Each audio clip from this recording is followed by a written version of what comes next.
All-American linebacker Terrel now focused on his next journey in football, the National Football League up in Frisco working out. Number 5 in the country from 2-7 to unranked. What is it like to have kind of like that validation as the highest ranked Baylor team? Yeah, it's awesome, man. We had a long journey, and a lot of things going on throughout the season, and it was definitely not easy, but all the hard work paid off, and we finished the season the way we wanted to. How much does that matter to finish it the way you did, and then also validate it, and as I mentioned, even the number 5 ranking? Yeah, it definitely mattered. We went into the Sugar Bowl wanting to be winning 12 games, and then finishing as high as we did, through the AP poll. So, that's something very special to us. So now everything, it's not like it wasn't a business. College football is a big billion-dollar business, but now you're looking ahead to the NFL. What changes for you? Man, not much. I mean, you still got the same mentality, the same drive. I think I'll be able to take everything that I learned in my time at Baylor and just push it into this next journey. And I know I'm prepared because everybody that I've come into contact there has prepared me for this moment, and so I'm excited for the opportunity. Playing defense for Dave Aranda, Ron Robert, what would you say to somebody that wants to play defense in college and play it the way Baylor plays it? Man, I mean, all those guys that you just named are amazing coaches. Starting with Coach Aranda, I think just his mental aspect that he brings to football is very unique, and then Coach Robert's ability to get the best out of his players and to put you in the best situation for your abilities. I think that's what really made this defense special is we had a bunch of different guys with a bunch of different skill sets, and I think the coaches did a great job at putting that on display every week, and kind of letting us be who we are and be the best at what we are. When did you realize, and was it actually even last year during 2-7, that Coach Aranda was the real deal, and that you could even see, despite the losing, that people were starting to understand him? Yeah, definitely. I think everybody saw what he could be and who he was during the 2-7 year, and then during this past summer, with some of the changes that he made and how he was running things within the program, I think everybody felt a shift, and we knew we were going to be a good team. It was really just up to us how good we were going to be and how hard we worked, and I think everybody just came together and really understood his message, and we all went in the same direction. I think that's what propelled us to this season. Did you get him at first? I can't. No, I didn't, man. He's a little bit different at first than your typical football coach. But whenever you get to sit down and kind of just understand where he's coming from and his perspective on things, I think it makes it a lot easier. And I think a lot of the guys did that, and a lot of guys took the time and really understood what he meant and who he was, and I think that's what helped us. Because how unique he is, but because of who he is and what he couldn't do, could that have been part of what happened last year too? Yeah, definitely. First year coach, especially with a new style that he was approaching coaching with. And then, having to deal with all the COVID things and, the restrictions on, just even being in person. I think that played a huge part into, why the season kind of went the way it did. So, I'm glad that we got more into a normal off season, a normal spring ball, normal fall camp. And, we were able to play a regular season, and, do the things that we did this year. Dylan Doyle, Matt Jones, Will Williams, Lorando Johnson, Tyrone Brown, Brooks Miller, some of the younger guys that now are next man up, and some of those guys have played a big role in what you guys even did this year. What about the future, the cupboard at linebacker at Baylor? Man, I'm excited to watch. It's a crazy perspective because, I've obviously came up through a bunch of great linebackers that were older than me and molded me into who I was. So, having the opportunity to see those guys and, to see them grow under the system and, become who they're going to become, I'm just excited to see all of them. Every single one of those guys that you've named are great people, great players, and, I know they'll do great things. There were times, Terrell, where you used physics, your strength, your quickness, your power, to sometimes manhandle a 300-plus offensive lineman in pass protection. Fearless. What was that like, though, being able to push? And you did that in the Sugar Bowl, and you did that against Texas, and you did that almost every week. What was that like? Yeah, it's awesome, man. I think it comes with a lot of reps and a lot of losses that, people might not see. I think back to, when I was first getting here as a freshman, just getting thrown around, trying to just find my way. And I think, the thing that makes it fun and makes it special now is, just never stopped and never gave up, never turned my head away. So I think being able to see it pay off now, and some of the things that happened this year, I definitely credit to the times when I was getting thrown in the ground or getting thrown around and wasn't having as much fun. So it's fun to look back on now. What can you say is the standard now at Baylor football? Man, first and foremost, I think it's being a good person. That's something that we preach and something that we really believe in. And the better person you are, the better player you'll be. And I think that's kind of the front lines of who we are. And everybody obviously wants to be a great player. But if you're doing your daily things right, you're living right, you're taking care of your business off the field, eventually that'll translate to on the field. And, eventually the wins will come, everything else will come. So I think that's the standard that's being upheld there now.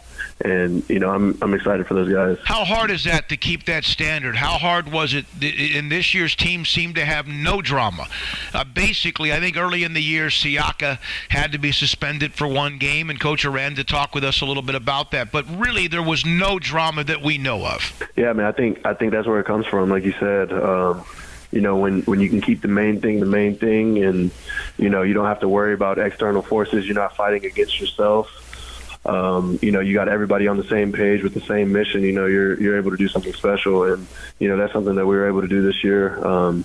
We had great leaders, great coaches, and people that kept everybody in line and kept everybody moving towards the same direction, the same goal.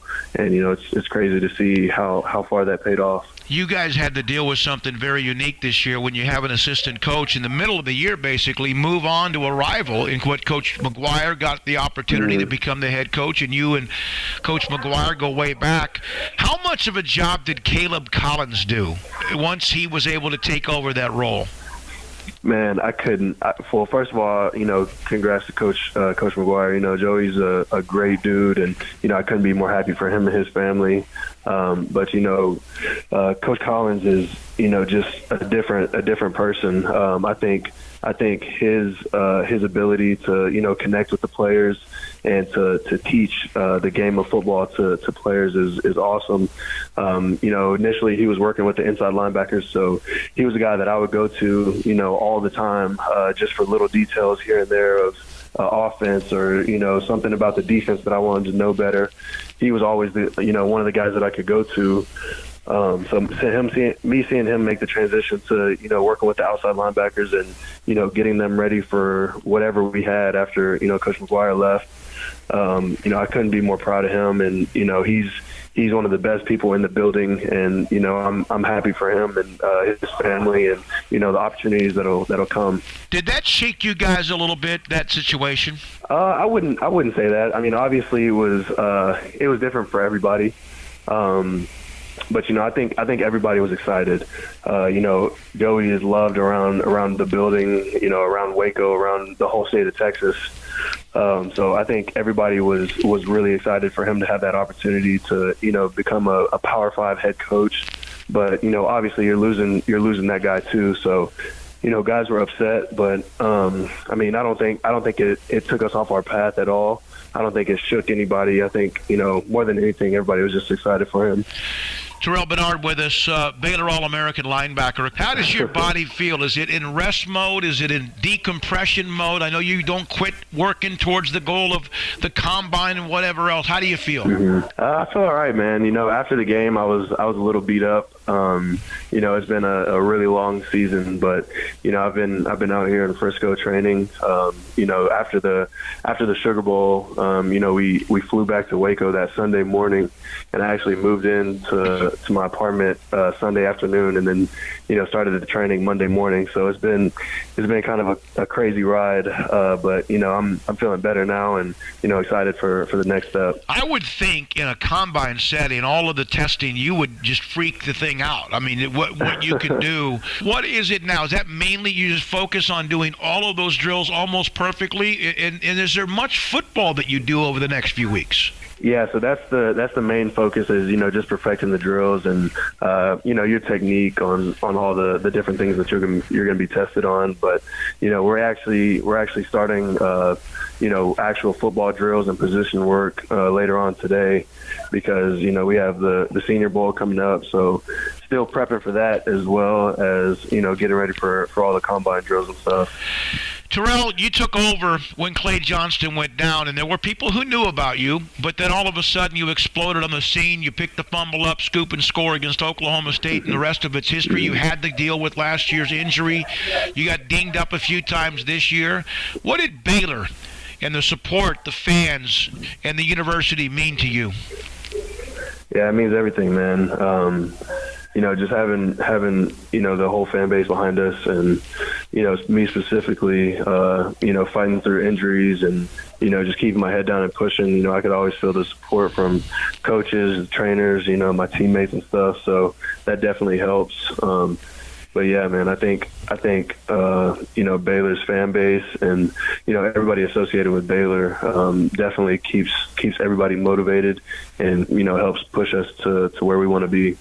Do you feel like that you and Jalen and JT and many of the others that have been a part of this thing for so long could write one hell of a book?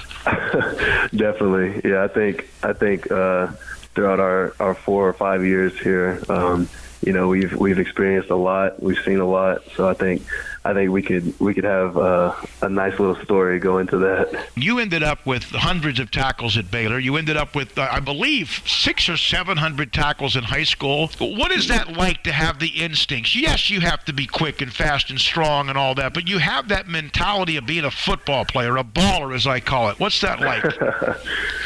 Yeah, man. I think most of it comes from the film room. I think a lot of it is understanding offense and understanding defense, and where they're trying to attack us, and where the ball's supposed to hit, and all those type of things. And then the next part of it is just the mentality of going and getting the ball.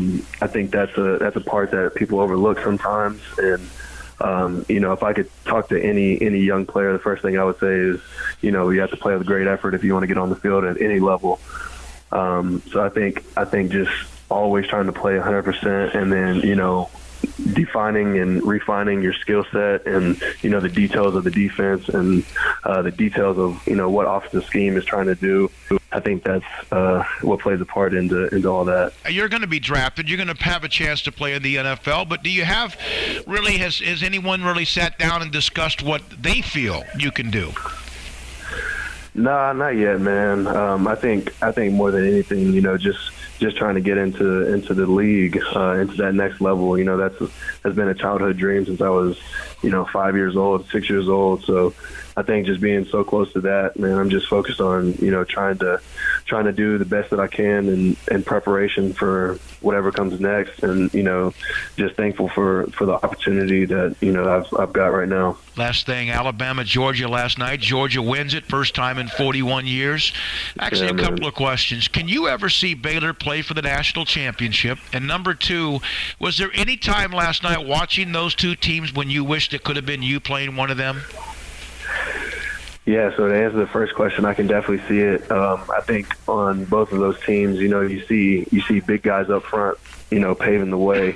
I know y'all have been following and keeping up with everybody that's returning to Baylor for this next year, and a lot of the guys are big guys up front, and that's the thing in football, is running the ball and stopping the run.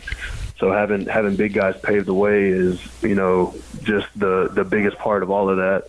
So, with a whole extra year of development and, technique, scheme, all that stuff going into it, I could definitely see it. And yeah, I think I was sitting there watching last night, and you kind of think back to the season, and some of the things that we did and did well, and then some of the things that didn't go our way. And I think if we could have a couple games back and do it over, I mean, it'd be awesome to be in that situation and play one of those teams. Proud of you, what you did, what you represented with Baylor, and vice versa. Good luck going forward. We'll be in touch as the draft nears, the combine, all of that. But just enjoy life, enjoy the journey, and the way you represented, and that smile you had, and what you overcame. Congratulations, young man. Yes, sir. Thank you so much. I appreciate it. Terrel Bernard, LaPorte, Texas. Baylor All-American linebacker, Sick on 365 Radio and 365 Sports.